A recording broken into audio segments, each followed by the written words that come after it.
April 15th, 1945.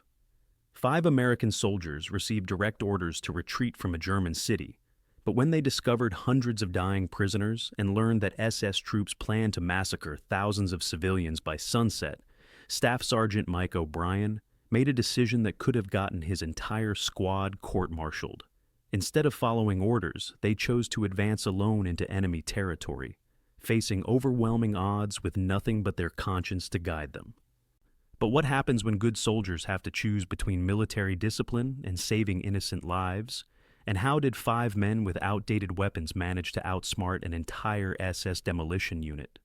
The spring air in Germany felt different in April 1945. The smell of smoke and fear hung everywhere as Hitler's army fell apart piece by piece. American soldiers pushed deeper into enemy land, while Nazi leaders screamed orders to fight until death. Cities became fortresses. Communication lines snapped like broken telephone wires. Nobody knew what orders were real anymore. Staff Sergeant Mike O'Brien from Chicago had seen enough war to know when things were going wrong. His weathered hands gripped his rifle as he studied the crumpled map. 5 men made up his squad. Corporal James Washington from Alabama carried the heavy radio on his back, sweat dripping down his dark face despite the cool morning. Private Tommy Kowalski from Detroit hefted his bar machine gun like it weighed nothing, his Polish grandfather's stubbornness showing in his jaw. Private Eddie Santana from New Mexico checked his medical supplies again, his gentle fingers moving over bandages and morphine. Private Billy Harper from Kansas looked around with wide eyes, still new enough to jump at every distant explosion. They moved through the German countryside near a small city called Rotenburg. Rolling hills stretched in every direction, dotted with abandoned farms and broken fences. The radio crackled with broken messages. Words came through in pieces. Fall back, defensive positions, German counterattack, avoid engagement. O'Brien tried to make sense of it, but static ate half the transmission. Then they smelled something terrible. The stench hit them first, carried on the wind like a slap across the face. Sweet and rotten and wrong. Harper covered his nose with his sleeve. Washington stopped walking and pointed ahead. Through a gap in the trees, they saw shapes that looked like people but moved like ghosts. Hundreds of men in striped uniforms stumbled around a fenced area. Their arms were sticks. Their faces were skulls with skin stretched tight. Some lay on the ground, not moving at all. Guard towers stood empty. The gates hung open like a mouth screaming silently. O'Brien felt his stomach turn. These were prisoners from a work camp, left behind like broken tools. No guards anywhere, no food, no help coming. Santana ran forward without orders, his medical bag bouncing against his hip. The others followed. Up close, the prisoners looked even worse. Children with old man eyes, grown men who weighed less than Harper's little sister back home. One prisoner grabbed O'Brien's sleeve with fingers like bird bones. He spoke in broken English through cracked lips. The SS guards ran away this morning, left them to die, said the Americans would kill them anyway.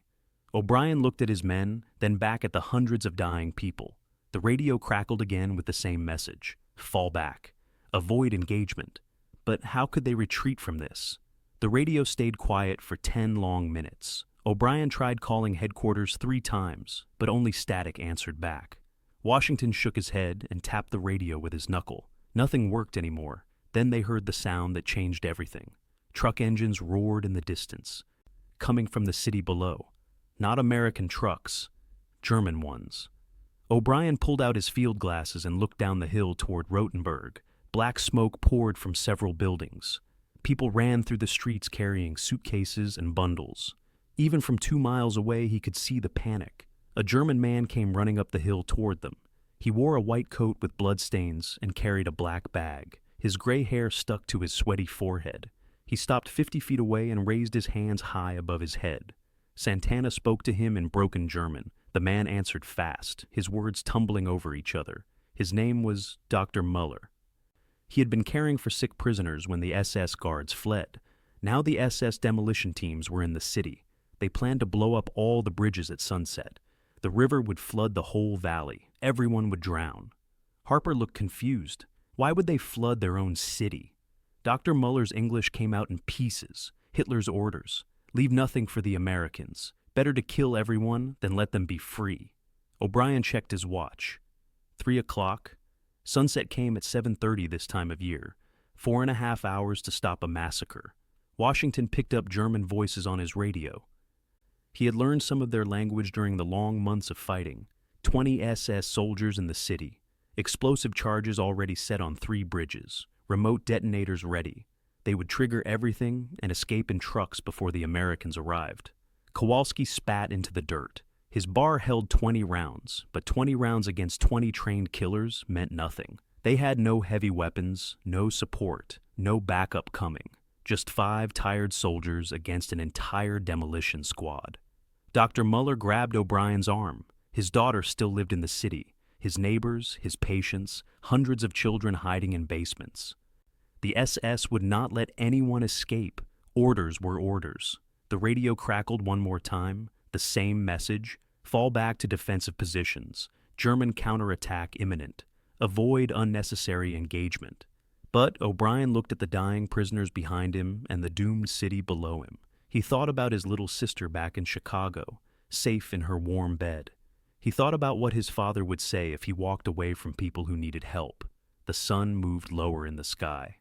Time was running out for everyone. O'Brien stared at his squad for 30 seconds without speaking. Washington adjusted his radio pack and waited.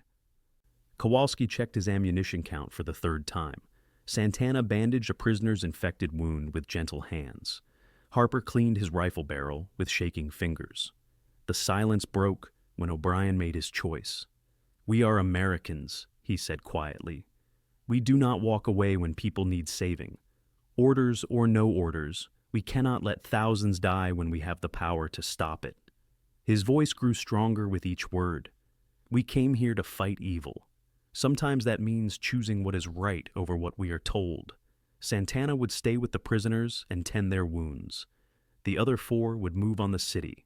Dr. Besbach Muller knew secret paths through the woods that avoided German patrols. His teenage daughter Anna waited in the city with other resistance fighters. They had been planning their own attack, but lacked weapons and training. The squad moved fast through thick pine trees. Branches scratched their faces. Their boots made no sound on the soft forest floor.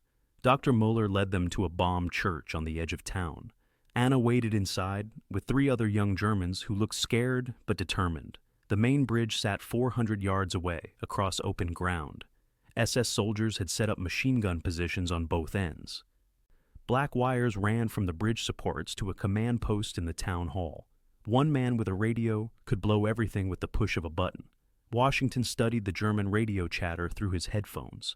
The demolition team expected no trouble. American forces were retreating. Local resistance was broken. Everything would go as planned. O'Brien split his tiny force.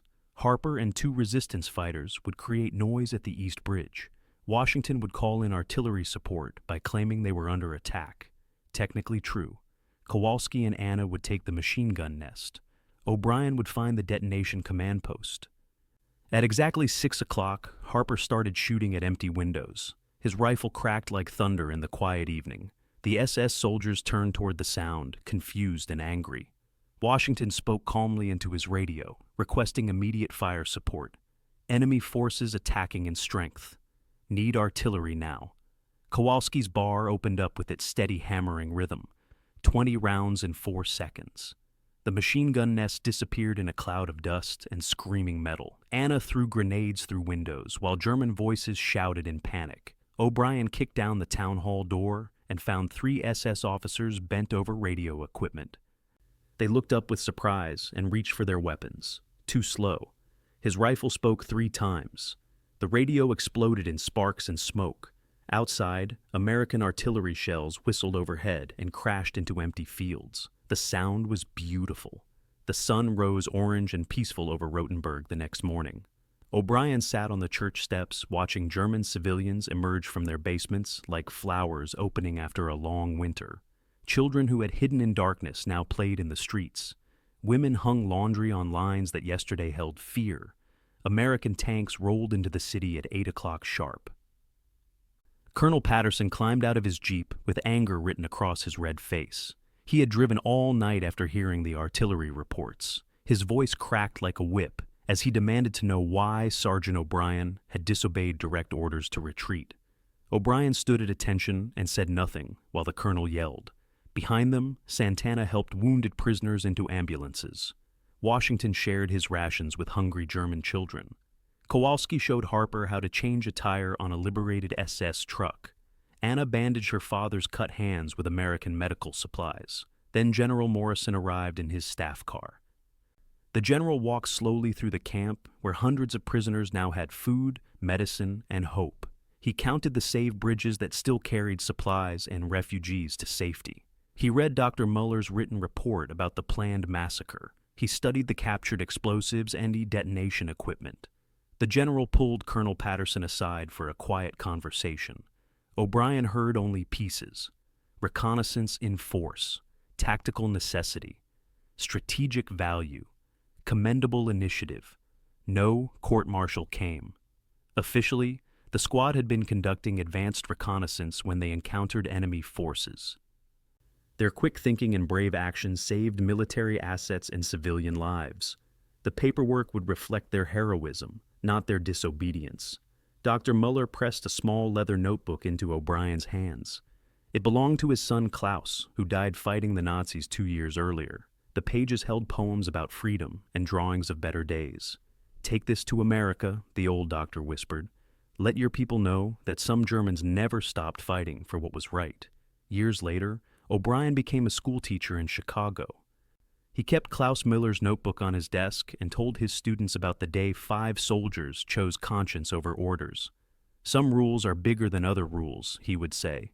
"Sometimes being a good soldier means being a good human being first." Anna Muller came to America in 1947 and became a nurse in Detroit.